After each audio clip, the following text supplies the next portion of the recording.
I want to talk about film. I want to talk about Howl.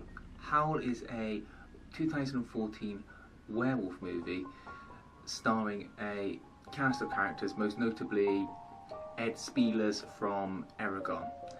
It centres around a group of English people on a late night train that gets stuck in the middle of the woods and then set upon by werewolves.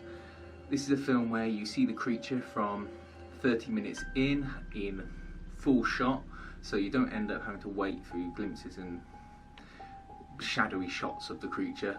You get action almost from 15 minutes in, and the group of characters is a nice range of, well, stereotypes, to be honest, but in this kind of film stereotypes work well because you haven't got the time or energy to have detailed backstories and develop the characters beyond that, the stereotype.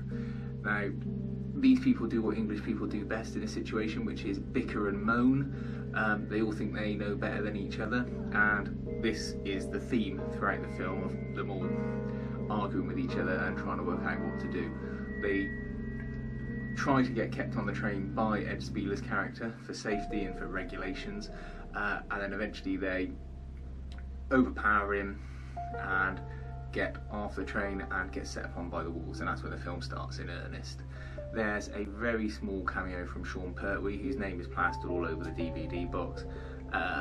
This is a standard B-movie trick where you get someone with a bit of notoriety, him in particular because he was in Dog Soldiers, and put them in the film, but only use him for a very, very small portion of it. He's on screen for probably no more than a minute at most. Then the monsters themselves are really, really well conceived. They don't look like any previous monster I've ever seen on film. They're a cross between a werewolf and a Neanderthal type person. They have to be seen to be believed, and they're a lovely mix of CGI and practical effects. You can see some of the scenes on the CGI, but not to the point where you're taken out of the film or don't enjoy it.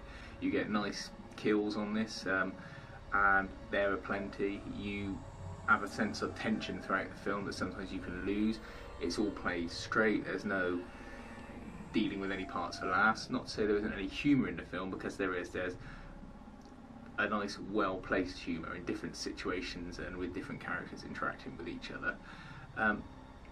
The only thing that I feel let the film down was the ending. After such a good build and such good effects, the ending, I will spoil it, is the nastiest of all the characters is wandering through the woods at the end thinking he's got away with escaping from the train and having left the others to die. Ed Spielers' character, who had made a sacrifice towards the end of the film, then appears in the woods and he's half changed into a werewolf. But these effects look really, really bad, and it almost looks as though it was thought of after the film, and they just shoved some costume shop prosthetics on him.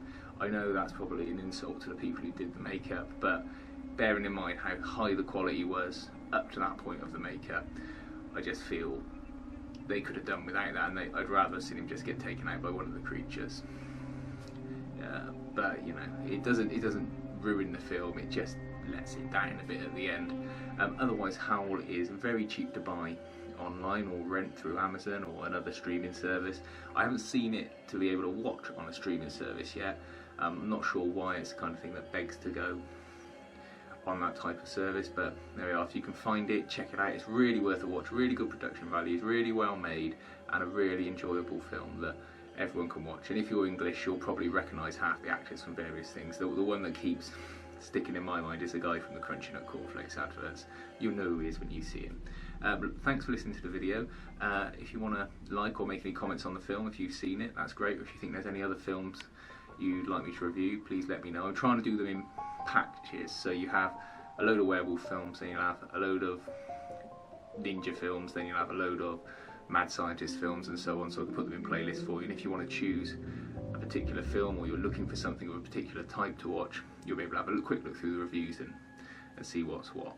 Otherwise, thanks for listening, and subscribe if you'd like to see more. Thanks.